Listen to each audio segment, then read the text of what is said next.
All right. Thanks for joining us today, Brendan. Welcome to this week's episode. Today, I'm sitting down with none other than Brendan Blumer. Brendan is an American entrepreneur, executive, and investor. He's the CEO of Block.one, which is leading blockchain software development on EOS. And EOS is a competitor to Ethereum and other layer one protocols, and is most well known for conducting the largest successful token raise in history, totaling $4 billion. Brendan, I have so many questions for you today, but let's start with the moment. I feel like every entrepreneur has that moment where they feel like they have a winning idea and they're going to go all in and it's going to be the big one. And what was that moment for you where you said, EOS is the thing, Block.one is the thing we're going to build, and we're going to conduct this massive race to make it all possible? Well, thanks for that intro, and I'll jump in and kind of come onto that and a few clarifications as well. That moment for me was really when kind of twofold. When I started getting into blockchain technology, I come from a background of digital assets. So I was involved in digital assets inside of big online virtual worlds. I'm a gamer, so World of Warcraft, EverQuest way back when. So I really appreciated the concept of digital supply integrity from an early age. It was hard to achieve with traditional database architecture without a lot of counterparty risk or trust. Blockchain really took that to a new level. So I was quick in terms of understanding its value proposition. And when I made the switch to move over to blockchain, I started looking at base and depth. So I was looking at what existed with proof of work and some of the emergent technology back then, which was really mostly centered around proof of stake, delegated proof of stake. And that's how I met Dan. I sat down with Dan and started to learn a little bit about some of the things that he was working on. I started to explore what his plans were to create sort of a general purpose platform that would allow other people to sort of reassemble the types of innovation he was working on in an easier way, in a faster fashion, so that they could build these decentralized applications with a lot higher performance. The industry was really limited to high value financial transactions, and still is on a proof of work level, right? You're talking about single digit throughput, talking about tens to even potentially at some point hundreds of dollars per transaction when you look at transaction fees and mining costs. So that really limits what blockchain can be applied to, because it's expensive, right? And so if you really want to scale kind of the integrity of blockchain, security, transparency, replayability, auditability, everything, you need to make it a lot faster and a lot cheaper. That was really my major aha moment, that this has huge product market fit. I'll explain a little bit more about Block.one and what we're trying to achieve as well. If you'd like to take the questions there, I will follow your lead. Yeah, for sure. I mean, blockchain can be used for any number of things. At its core, it's a way to store and share data efficiently and securely. What is EOS and Block.one building on top of that vision? How do you see it affecting telecommunications and technology and governments and systems? And what is the future of this technology? Yeah, so Block.one really has three kind of core components to our business. We have an EOSIO business, and we're focused on developing the layer one protocol as you laid out, and also all the other tools required to harmoniously integrate with this new technology. Blockchain isn't just a new database architecture. There's a lot of fundamental differences to how users engage with it, right? So your users have private keys, for example, so key management becomes a really important and critical element of how enterprises and individuals integrate with blockchain technologies. So EOSIO as a business unit is really designed to look at what it takes to integrate blockchain, either public or private, into your business holistically and develop the support functions around those requirements. We're launching EOSIO for business, as you know, and this interview should be out after that, so there shouldn't be letting anything go there.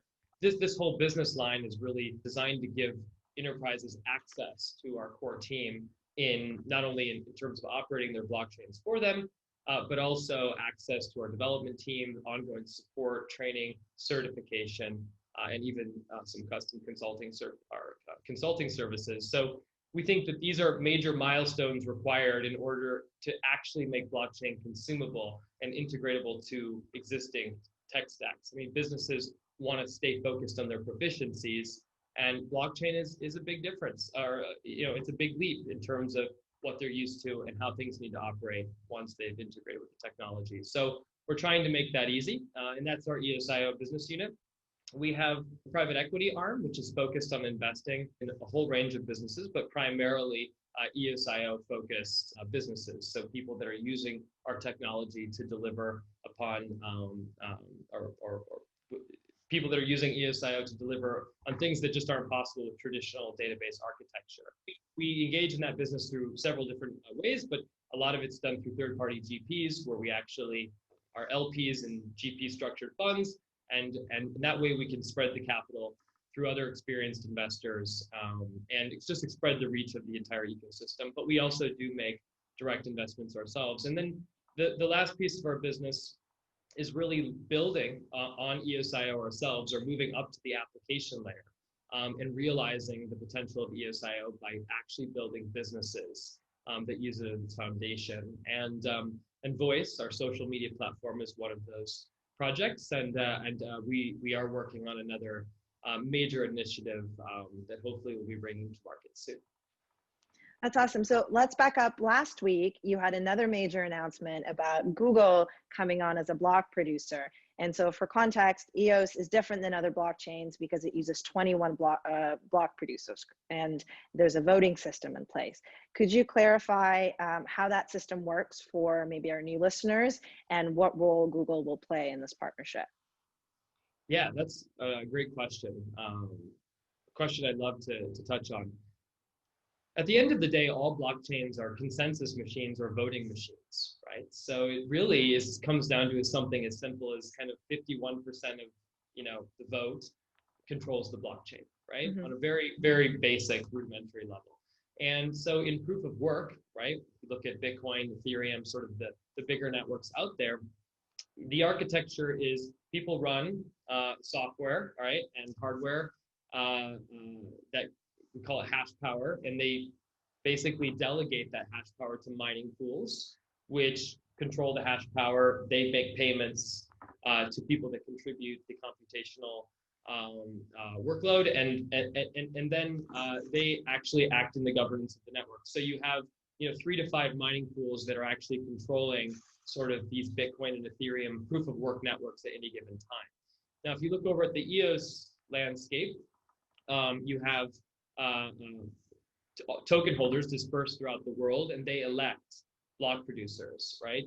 And actually, there's more than 21 block producers. In fact, there can be as many as there are competing for a top 21 spot. But the top 21 are the ones that are actively producing blocks at any given moment, right? And they're continuously elected. They can be replaced at any time for any reason very quickly. And anyone else can also run validator nodes to verify what's actually going on in the system. So not too different than other people running the software at a smaller scale in other networks. So while there is 21 major block producers in the EOS network, and that allows us to achieve very high performance through proper machinery and high connectivity between them, we actually do believe that improves the decentralization of the network by empowering token holders and distributing the power amongst 21 equal nodes, as opposed to 3 to 5 weighted pools, which are hard to replace. And there's an indirect alignment to token holders. It isn't direct, meaning that all blockchains are plutocratic systems, right? Meaning that all the major blockchains today are plutocratic systems, meaning that actually they are money weighted. So when I go to proof of work, I can buy electricity and hardware and plug my machine in, and I can get a proportional amount of voting power based off of the capital I spend in order to buy that hardware and electricity. The thing about proof of work is that both hardware and electricity are cheaper when you buy lots, right? So if you have state subsidized electricity or major hardware manufacturing connections or operations yourselves, you're able to gather a strategic advantage with an increasing discounted scale, right? So it sort of favors that effective centralization of control of the network in addition to the plutocratic dynamics. On proof of stake networks like EOS, you still have that plutocratic dynamic, right? In terms of you're proportionally contributing to governance based off of how much capital you can outlay. But it has an opposite incentive structure. It sort of disincentivizes hoarding because as you buy more tokens, it gets more expensive. And no one gets sort of cheaper access to tokens once the tokens are distributed. Everyone has to go through the same public markets in order to acquire them. So I think there's a lot of aspects to EOS which actually favor robust decentralization on several levels, in addition to token holder alignment. But sometimes I think, because you can see these top 21 producers, they're being voted for, they're not often properly compared to the mining pools that are associated with the other major networks. But all blockchains are voting machines. All blockchains are controlled by 51% of the hash power. All blockchains have changed their code, right? So there is a governance structure built into every single blockchain out there, and there isn't a single major blockchain that hasn't used that governance power to make edits and changes to the evolution of their network. Absolutely. So you have these 21 players that are verifying the transactions on EOS, and then you decide to bring Google in as potentially one of those partners. Yeah, so we've been, Google actually reached out to us about exploring becoming an EOS block producer. And what we did was we facilitated that interest into the EOS network. We've been working with Google for a long time using their cloud infrastructure, and they're doing some really interesting stuff with confidential compute that allows, that is poised to bring some very interesting innovation to private key management on cloud-based infrastructure. So we'd already been working and engaging with them on those fronts. What we really did was facilitated that interest into the network itself. So yeah, we're excited to have them be a part of it. We are happy, we're always happy to speak with the people that are looking to get involved with EOS in both a private or a public setting.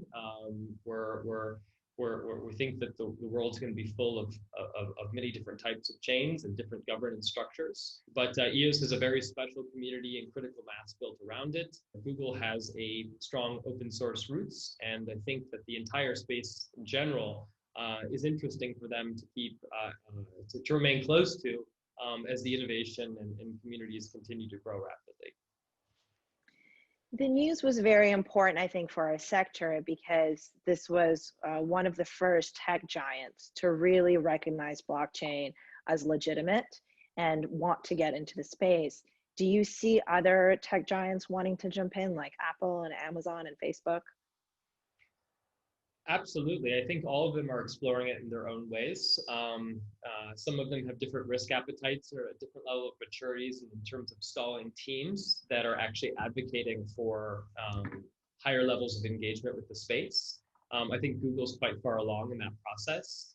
We have spoken to other organizations and continue to speak to them about where they're at. But I think you're spot on. I think it's just a matter of time before they continue to enter. And regionally or geographically, there's different levels of adoption happening around the world. So you see a very, very aggressive adoption happening in Asia, especially in China, very specific to blockchain technology, a lot of private implementation, but also a lot of studying of the public landscape and how you can create kind of seamless interoperability between the public open source kind of landscape of blockchain and the private implementation of various components. So it's happening on a global scale, and I think it will only continue to accelerate for sure. For sure, and you actually set up my next question perfectly. I wanted to ask you about China. You're obviously based in Hong Kong. You have a front row seat to what's happening.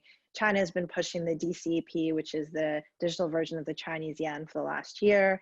They're running pilots. They're doing giveaways now in Shenzhen. They're also working on something called the Blockchain Services Network, with a particular emphasis on cloud computing infrastructure in emerging markets. What impact, global impact, do you see as a result of these endeavors, and where does EOS come into this picture? Yeah, it's another great question.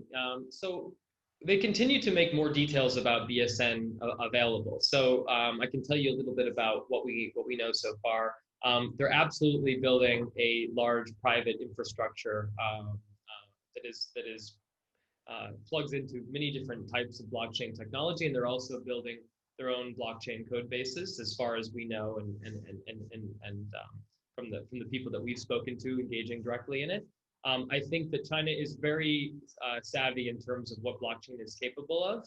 And they've absolutely made it a cornerstone to revolutionizing their currency.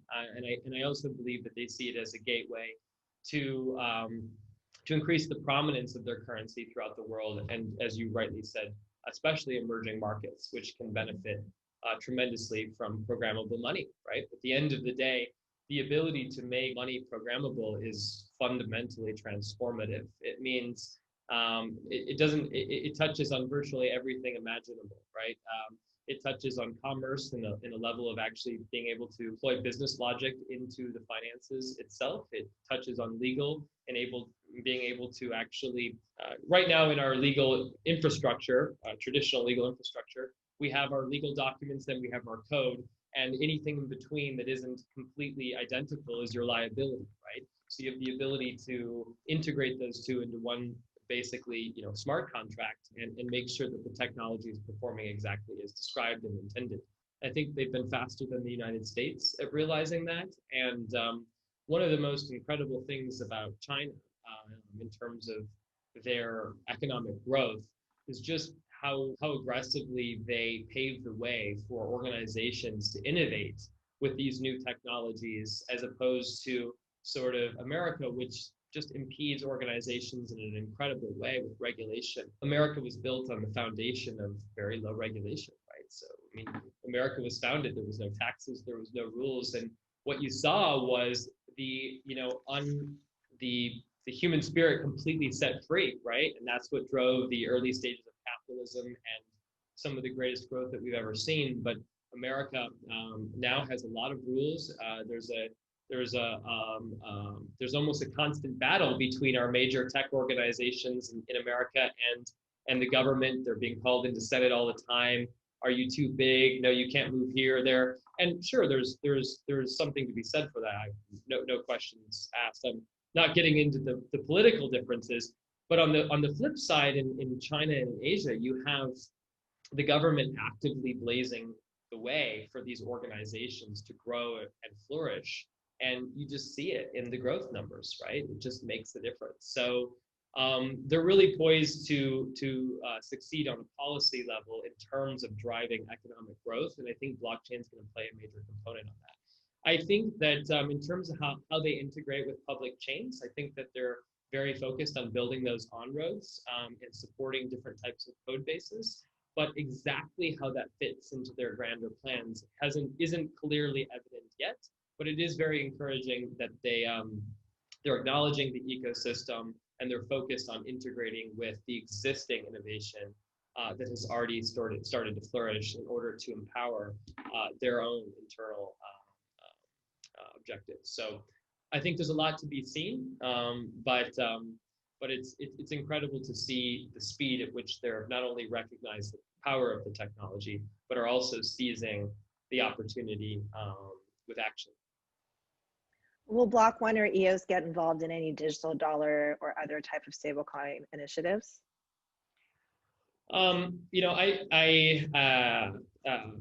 I don't think I could say yes or no on any one of those things. I do think that all of that is quite early, and we're not working with any particular sovereign nation right now on those types of objectives, but it would have to be considered in the context of what our involvement would be. Politics are very sensitive nowadays, as you sure know. And we try to stay as neutral as possible so that we could continue to focus on our technology and deliver it to as many people as possible.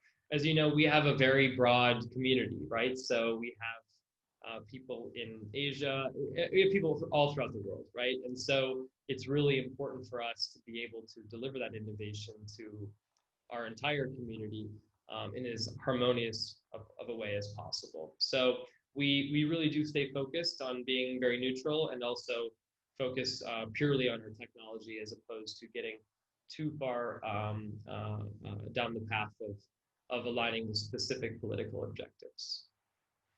And that seems to be the party line now in a lot of Silicon Valley companies. Most recently, Coinbase came out and said they're going to be mission driven and stay out of politics. And I respect that. One thing I do want to ask, and this is maybe politics adjacent, is, right now there's a very big debate of, are we putting in enough stimulus into the economy? Are we putting in too much? Should we have stimulus at all? And the Bitcoin community, which is the original crypto community, says we should have never had any stimulus and the whole fiat system is bogus. Where do you personally stand on that? I've got a lot of opinions on those things. And basis, I also have a lot of respect for the moves that Brian Armstrong has had to make. I say had to make because, I've seen the space from, very much the beginning, initially an observer and then an active participant. But compliance is a tricky thing. And at the end of the day, my general feeling is, when you want to make change, you can take two routes. And almost every approach falls into two buckets. One is sort of cooperation, right? And the other one is confrontation, right? And a lot of the fundamentalists of the space tend to be more kind of crypto anarchists, kind of, or we need to change the system and can approach it from quite an aggressive standpoint. But I'm a big believer that the way you actually bring societal change is first you earn trust and show that you can comply with the existing framework that we all live by. Legal frameworks provide, economic and social interoperability, right? Without them, without anything, we just descend into anarchy and we set up posts and we aggressively defend our rights on a day-to-day basis. Legal frameworks have been, right, the biggest catalyst for the evolution of human rights over a long period of time. We know we all have our fair share of bad politicians and bad regulation and all sorts of things. 100% things can improve. But I do think that major organizations in the space, and I think Coinbase is one of them, and Block.one is absolutely another organization facing the same types of issues.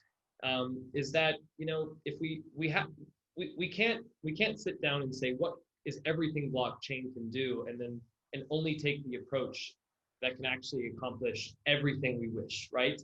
Every change we'd like to see in a long term, we can't look for what we hope is going to be the case 50 years in the future and say we need all of these things now, or we're not working with you, or we're not going to go any other path otherwise. We can't make perfect the enemy of the good, right? And so, if you look at Coinbase, I think that they understand what they're bringing to the world through, making Bitcoin and digital assets, the supply integrity that they provide, accessible to many other people. But there is a lot of compliance that they're going to need to follow in order to bring in new investors, build mainstream trust, and safely operate for the protection of their employees. And that is a real relevant issue. And so, Block.one's committed to a path of compliance as well. And so we have that same struggle in our organization between, what is our policy? What is our stance on these things? And we constantly have to spend time through discussion with our employees and externally to explain, we're focused on bringing as much of this advantage of the space to the public as possible. We want to earn the trust of the community and abide by the legal frameworks that are a product of generational, societal evolution.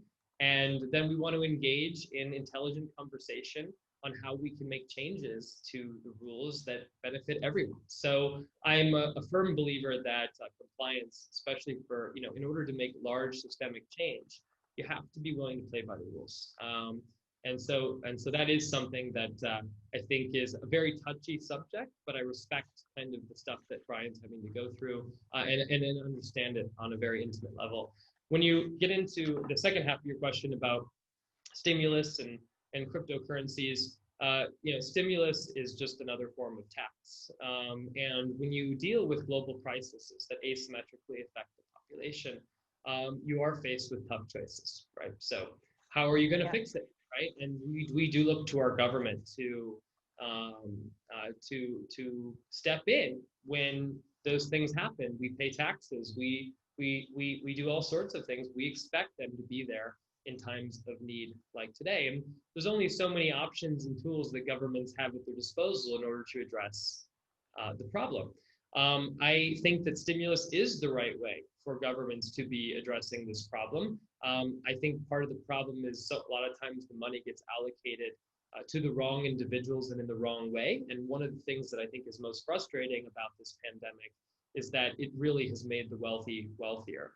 And the policies that are being implemented in such a way that are driving up the asset values of the wealthy and not properly redistributing the subsequent value printing back to the people that need it the most, not effectively enough. So I think that it's not a matter of whether, I personally don't think there's anything wrong with the stimulus that's ongoing. I think it's fundamentally required, but I do think it's highlighting the value proposition of cryptocurrencies and their supply integrity. The reality is fiat is not a good investment, and it's not designed to be a good investment, right? We even before cryptocurrencies, we don't really hold, most you don't find a big hedge fund manager that is known for generating returns sitting on all USD, right? They naturally deploy that because money is being printed, purchasing power is going down, and that is its design. So I think that the economy is responding to, or the governments are responding to the crisis the way that you would expect and the way that they probably should. But I also think that it really is a powerful, it's very powerful marketing for crypto, and makes crypto even more valuable in times like this, when you can rely on its supply integrity. So yeah, I don't think it's I'm supportive of the policy being taken, but I think even in absence of the stimulus, Bitcoin and cryptocurrency's value proposition, it's very similar to gold and the integrity that it brings, the gold brings to the world as well, and how it's been used as an asset to hedge against inflation for a very long period of time. So this isn't something new. Bitcoin's just a more powerful form of it. Of course. So one of the descriptions that has been accurately used to describe this recovery is a K-shaped recovery, where it's not a V and it's not a U, it's actually K, which means half the population is recovering while the other half is declining, which I think is very accurate. You've described that, sitting on cash actually produces negative returns. Some would argue that that is actually a feature and not a bug of fiat currency, because you're supposed to be spending it and you're supposed to be putting it into the system. It's raised a really interesting question for companies and their treasury management, because traditionally they would sit either in cash or T-bills or bonds, and now with rates being zero and cash depreciating, with the government actively trying to achieve 2% and above inflation, we've had companies like Square and Stone Ridge come out and say, we're going to put some of our money in Bitcoin. Do you see EOS doing something, or Block.one doing something similar? And what is your take on these strategies generally? But yeah, I think it's very intelligent. I don't think that there's any asset class that's going to be able to compete with crypto in general over the next 10 to 20 years. And Block.one absolutely has. I've been very public about it. Block.one obviously holds just under 10% of EOS as part of its treasury. And we also hold a very sizable position in Bitcoin. As loyal ambassadors of this ecosystem, we keep our value in Bitcoin. So we've been using Bitcoin as a reserve asset in addition to EOS for a long period of time, and I have been quite public about that over the years. We're very much in line with that mentality. I think you're going to continue to see other major organizations follow suit, and I expect that it will bode well for them. Awesome. We're in agreement. Let's fast forward to 5-10 years from now. Where's Block.one? Where's Brendan Blumer? Are you still running Block.one? Are you still building on EOS, or does the dream get even bigger? Well, I think that with Block.one, there's a very good, Block.one is our holding company, and you see different businesses emerging. So primarily we have EOSIO, we have Voice, and we have, like I said, another upcoming major project, and we invest in several I'm very excited about a lot of the companies that we've invested in. A lot of the most exciting ones are really still in building mode, right? Like technology projects take a long time. One of the hardest demands to meet in this space is just the expectation of speed by the community. And it's great, right? It keeps you alive and keeps you focused. But, social media, for example, wasn't built in 6 months or or even 2 years. I mean, look at TikTok. It was 5, 6, 7 years, and Instagram before they actually got to a place where they could really take hold, because these are really large systems. And it becomes even more complex when you're building on blockchain technology and having to push the limits of scalability in order to deliver new types of experiences to your users. What I think is likely to happen is that some of our biggest successes are contained at the layer below Block.one, right? So EOSIO as a business unit, voice, and other potential initiatives. So I think our identity could evolve in line with the success of our underlying investments and initiatives. But I hope, in 5 or 10 years, I'm still at doing the same thing. I do love what I do. There's a tremendous amount of pressure, and it comes from all sorts of angles, right? It comes from, but no pressure stronger than the community itself, which is something we feel a strong connection to, and we want to continue to do good by. One of the things that makes our whole ecosystem very different is you have very different user bases within your communities and cryptocurrencies. You have some people that are engaged on a very surface level in understanding what these networks are bringing to society. They may want to hold some of these assets and stay close to it.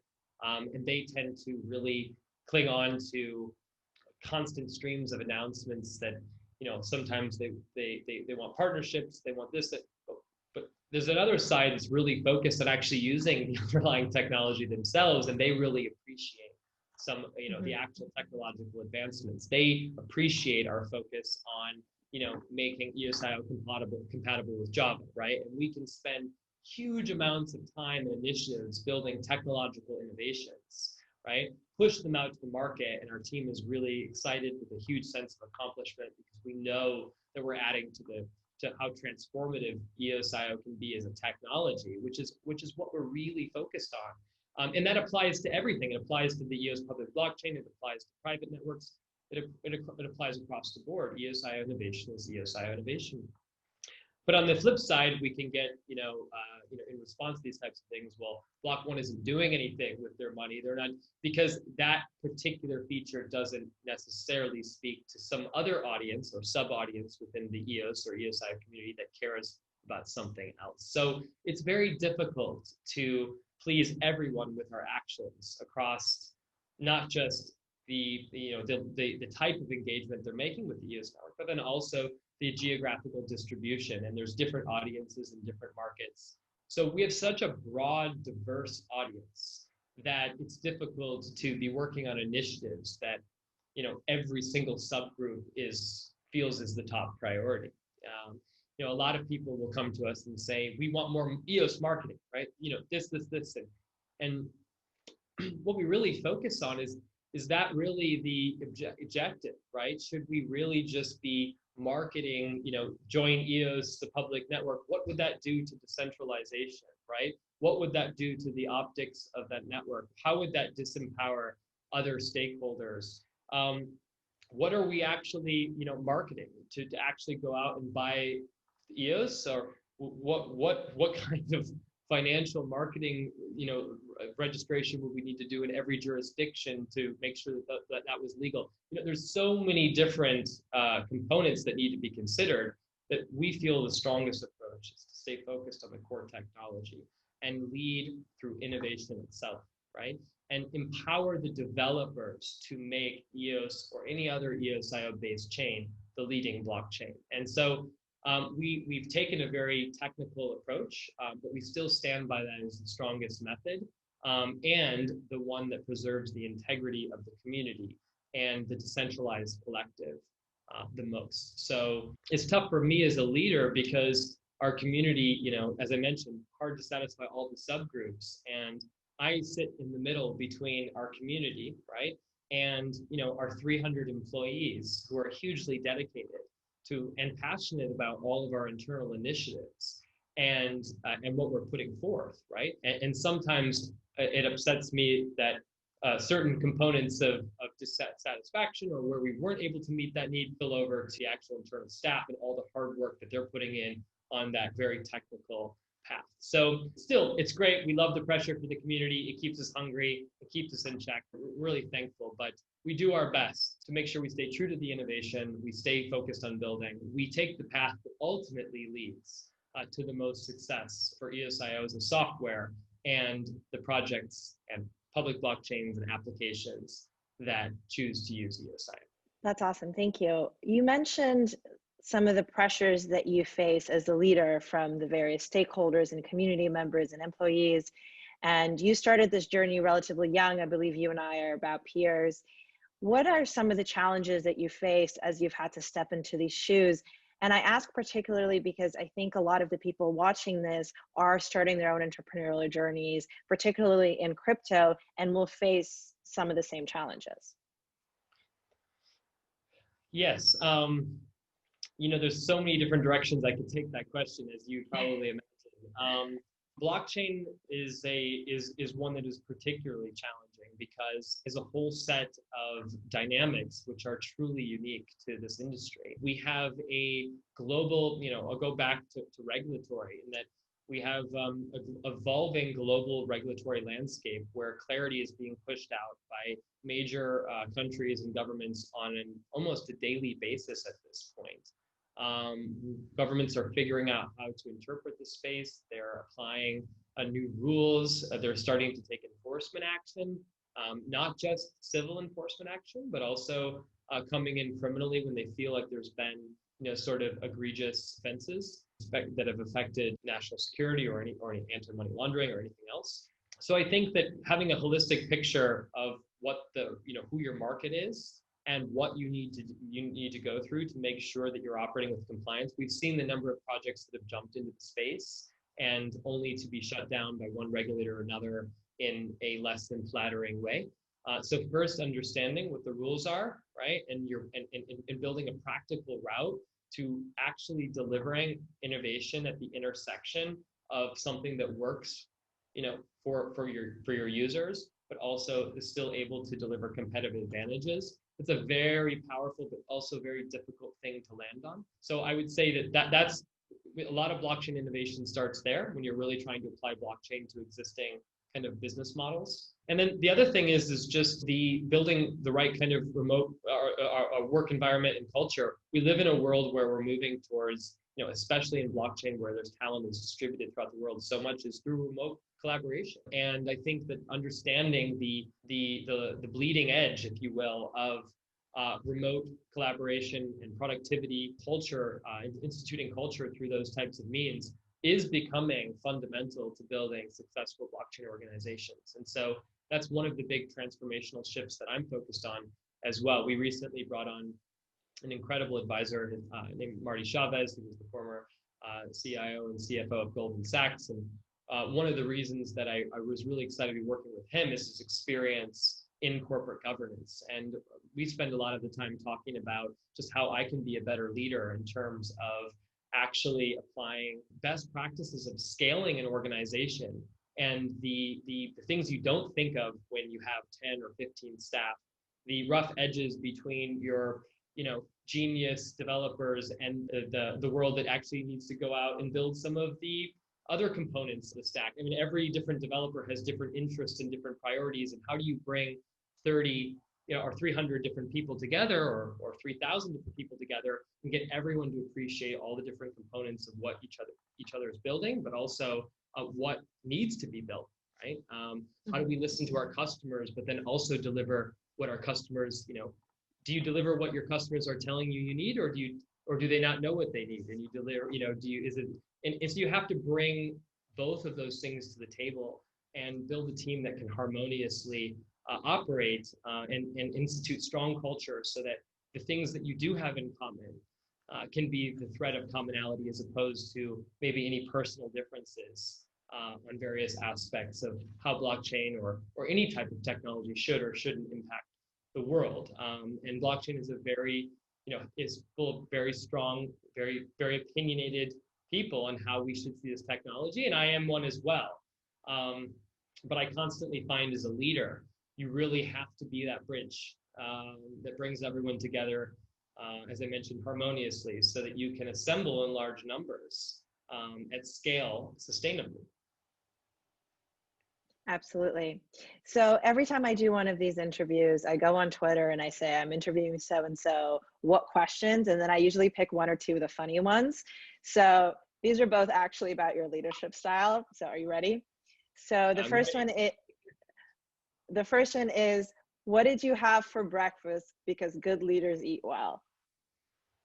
Oh my goodness, my answer might be controversial. So I didn't eat breakfast and I don't eat lunch. I eat dinner every day, and I eat a big dinner. So I eat all my food usually in sort of a 3-4 hour window in the evenings, because when I have carbohydrates, I get very tired. And so I feel like my mental performance drops. And so I find that rhythm works really well. But when I'm on holiday, I eat 3 meals a day. Got it. So what was your last dinner? I had some steak last night, so I'm Nice. trying to eat less meat, but I still love I was born and bred in the Midwest of America, so some of those things are hard to shake. Iowa, right? Yes, correct. Nice, Correct. nice. And then last question, leaders are great readers. What is currently on your nightstand? So I read a lot, but I don't read a lot of books anymore. I spend a lot of my time going through different news websites. Unfortunately, on my nightstand is my laptop, and on my floor is my iPad, and that is my life. I feel like the best information now doesn't come from mainstream sources. It comes from even chat groups and nuanced communities that are really focused on digging up what's going on out there. So I wouldn't say I get any particular kind of reading material from one source only. Have a balance of staying plugged into the macros, but also really trying to stay focused on what everyone else is doing on the space. And one of the things, and that's hard. It's really, really difficult to keep up because there's just so much innovation happening. I always sit down in an interview and someone's like, have you heard about this? And I'm like, no, I haven't. And they just can't believe it. Because they're like, you're in the space. How can you not hear about it? But the reality is, it's just impossible. There's just too much. If I read every white paper and every project that was going on out there, you would spend all of your time doing that. So I do try to take an approach of having general awareness of what's going on in the space, a lot of time on the regulatory side of the space and how they're evolving because they impact our product design. One of the most challenging things, and to add back to that last question, is really working backwards from where you think the regulatory landscape is evolving, because that impacts long-term product relevancy in a way that we're seeing right now. I think you're going to continue to see a focus on compliance, and historically speaking, the game of not being compliant and rushing to market and locking out certain countries, those have been the fastest and most successful ways to market. But I think we're kind of at a turning point there. I wouldn't say any one source. Try to go to some of the more off the beaten trail types of sources to get most of my reading material and news. Could you share some of those off the beaten sources? Well, I mean, so on mainstream stuff, I try to stay to more politically neutral stuff. I go to Bloomberg and these other types of places. Of course, they're amazing news, very comprehensive information. I'm in several different industry chat groups, keep me busy with all sorts of things going on. Sounds good. Sounds good. Brendan, where do we find out more information and how do we keep up with you? So I'm on Twitter, try to use it as continuously as possible. I get very focused on the business, and I'm not someone built for social media, so I make it more of I have to bring it into my life as opposed to naturally being on it on a day-to-day basis. But I try to stay up to date on Twitter. I don't really keep up to date on most other social media. Of course, on Block.one, a lot of what I do gets channeled through Block.one, and we have a lot of exciting things coming. So I'm, as always, I'm extremely excited about the initiatives we're working on and how they're going to impact EOSIO, the EOS public blockchain, and empower the community as a whole. Awesome. Brendan, thank you so much for joining me today. This was actually really, really fun. I'm glad we did it. And I look forward to chatting with you next time. Thank you very much. I'm glad we had a chance to sit down. Thank you for joining this week's episode of The Myth of Money. If you enjoyed this episode, make sure to hit the subscribe button so you get notified next week. See ya.